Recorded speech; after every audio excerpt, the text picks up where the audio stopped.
Hi everybody, welcome back to yet another book review. So it's been a minute since I've done a book review, but I'm back with book reviews. Been reading, just haven't had time to do big book reviews.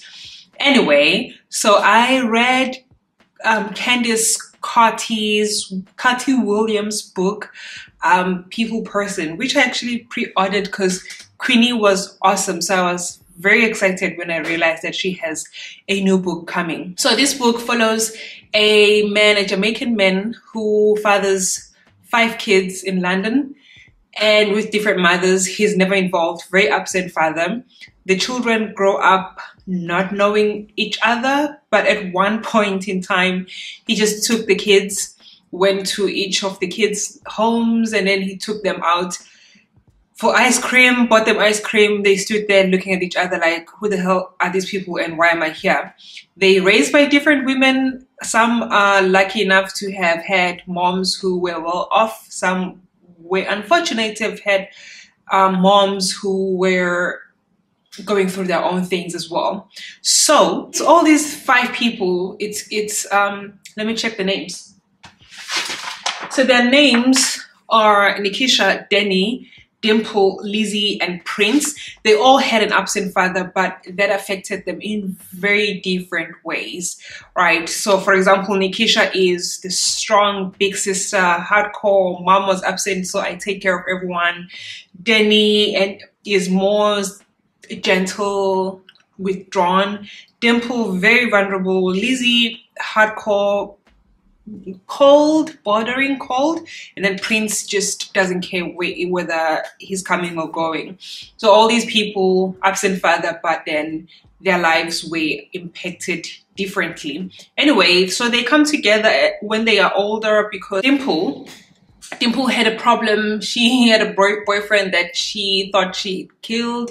So they come together, they try to cover the murder, and they take the guy and they try to bury him, and then when they come back to get the cops, they realize that he's actually disappeared, which is where everything goes crazy because everyone is like, why did you even drag me here and whatever. I think it's very fictitious because for me it didn't make sense, that part, the murder part. But Candice touches on social media because Dimple, I think, is the main character. She is an influencer who is very troubled in the sense that her career is not going anywhere, but she thinks in her head that she's big, and you find her trying so hard to be a people person and please people and, you know, appear to be what she's not. So she's really touching on social media and what that does to us, but also she's touching on just absent fathers and the damage that they do. I think another thing that she highlighted that was very significant to me was that the father did not care. You know that when a person has hurt you and you wait for this person to apologize and give you reasons why they did what they did, he doesn't care. He's like, I had my own things as well because his mom had left him in Jamaica and went to London and stuff. So he had his own things. And he said what he said. He's like, I don't care. It basically, take it or leave it. He borrowed money from his kids. He literally did not care. And so it means that you left with the scars that were inflicted on you. You had no choice in these things. And then this person who you are actually at least expecting an apology from, it doesn't care. Even his mom didn't try hard enough to get to know the grandkids, which is another thing. Our grandmothers supposed to step in when fathers are absent, perhaps, but his mom did not step in. So the wounds that the kids had, they really were left with the wounds themselves to look after themselves and actually heal themselves. They ended up coming together and getting together and being siblings, but it took them a very long time to actually get to the place where they like each other and they tolerate each other enough to respect each other, at least. Especially Lizzie. Lizzie hated the idea of the siblings. The book also touches on mental health because we see Dimple struggling a lot with just mental health and anxiety, and you will read and realize it's a great book. I enjoyed it. It's funny.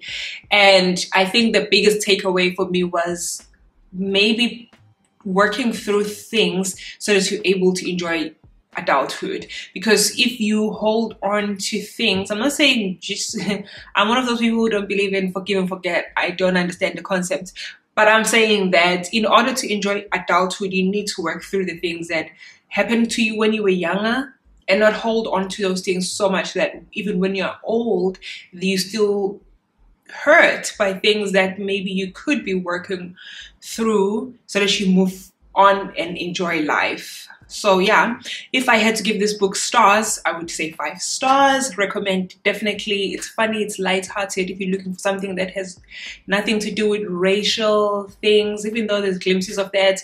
But it's fun, it's beautiful. Definitely recommend. Go get it. You're gonna love it. Probably a 2-day read as well. Very beautiful. If you enjoyed Queenie especially, you're definitely gonna enjoy this one. So yeah, we're giving it a thumbs up. If you have daddy issues as well, probably give it a try to see sometimes that these men don't care. I could relate. I could relate even with the siblings, because I have a story time one day of what happened with, just exactly what happened with them happened to me, but I was the victim in the scenario. Anyway, love you guys. Thank you so much for tuning in.